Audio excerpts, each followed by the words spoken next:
जय श्री कृष्णा। राधे राधे। दूसरा अध्याय। श्री कृष्ण का सत्यभामा को पूर्व जन्म की कथा का वर्णन। श्री कृष्ण भगवान बोले, हे प्रिय, जब गुणवती ने राक्षस द्वारा अपने पिता और पति का मरण सुना तो अत्यंत दुखी हुई और रुदन करते हुए विलाप करने लगी। हे स्वामी, हे पिता, आप मुझे छोड़कर कहाँ चले गए? मैं आपके बिना क्या करूं? अब मेरे भोजन वस्त्र प्रबंध कौन करेगा? कौन मेरा पालन पोषण करेगा? मेरे पास कुछ नहीं है और काम काज करने में चतुर भी नहीं हूँ। तुम्हारे बिना मैं असहाय हो गई हूँ, मैं अकेली रह गई हूँ। अब मैं किसकी शरण लूँ? मैं विधवा हो गई हूँ, विधाता का मेरे ऊपर कोप हुआ है। मैं बड़ी पापिनी हूँ, अब मैं कहाँ जाऊँ, कहाँ बैठूँ, अब मैं कैसे जीऊँ? श्री कृष्ण जी बोले। कुकरी के समान विलाप करती हुई, हवा से हिलती हुई, केले के पत्ते की तरह कांपती हुई गुणवती पृथ्वी पर गिर पड़ी। बहुत देर के बाद होश में आई, तदुपरांत फिर विलाप करने लगी और शोक रूपी समुद्र में डूब गई। पश्चात उस गुणवती ने घर की सब वस्तु बेचकर यथाविधि सावधानी से अपने पिता और पति का परलौकिक क्रियाक्रम किया। उसी मायापुरी नगरी में विष्णु भगवान की भक्ति में तत्पर होकर इंद्रियों को वश में करके शुद्ध मन से शांतिपूर्वक रहने लगी और आजीवन तक एकादशी तथा कार्तिक मास की व्रतादि का यथावत पालन करती रही। हे प्रिय, ये दोनों व्रत मुझे अत्यंत प्यारे हैं, जिसके करने से भोग और मोक्ष की प्राप्ति होती है, पुण्य होता है, पुत्र और संपत्ति के देने वाले हैं। कार्तिक मास की तुला राशि पर सूर्य निकलने पर जो मनुष्य प्रातःकाल उठकर नित्य स्नान करते हैं, वह कैसा भी महापापी क्यों न हो, मुक्ति को प्राप्त होता है।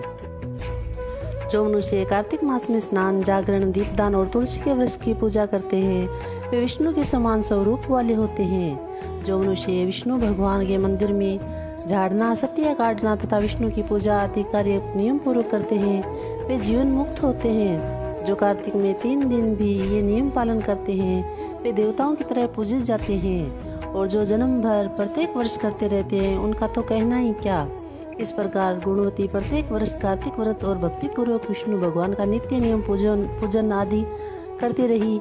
एक समय वह वृद्धावस्था के कारण रोग से दुर्लभ हो गई और ज्वर से पीड़ित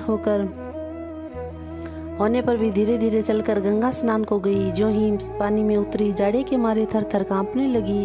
उसी समय गुणवती ने आकाश से अपनी तरफ आता हुआ एक विमान देखा। उस विमान में शंख, चक्र, गदा, पद्म आदि आयुधों के लिए हुए विष्णु स्वरूप चतुर्भुजधारी पार्षद विद्यमान थे। वे गरुड़ की ध्वजा वाले अप्सराओं से युक्त उस दिव्य विमान में गुणवती को बैठाकर चंवर ढोरते हुए बैकुंठ को ले गए। उस विमान में बैठी हुई गुणवती प्रदीप्त अग्नि के समान सुशोभित थी। इस प्रकार वह कार्तिक व्रत के प्रभाव से मेरे पास बैकुंठ धाम में आ गई।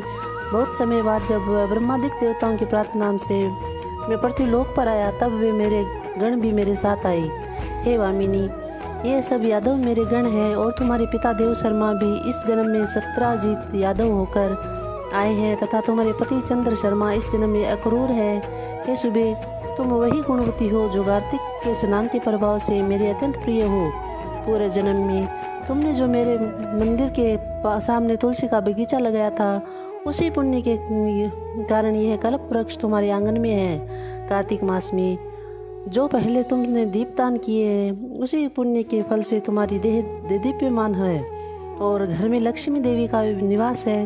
उस जन्म में तुमने जो संपूर्ण व्रताधिक पति स्वरूप भगवान के अर्पण किए थे, इसलिए तुम मेरी प्रिय पत्नी बनी हो। और तुमने जन्म से मृत्यु तक कार्तिक व्रत उपवास किए हैं। उनके पुण्य के प्रभाव के कारण हमारा और तुम्हारा कभी भी वियोग नहीं होगा।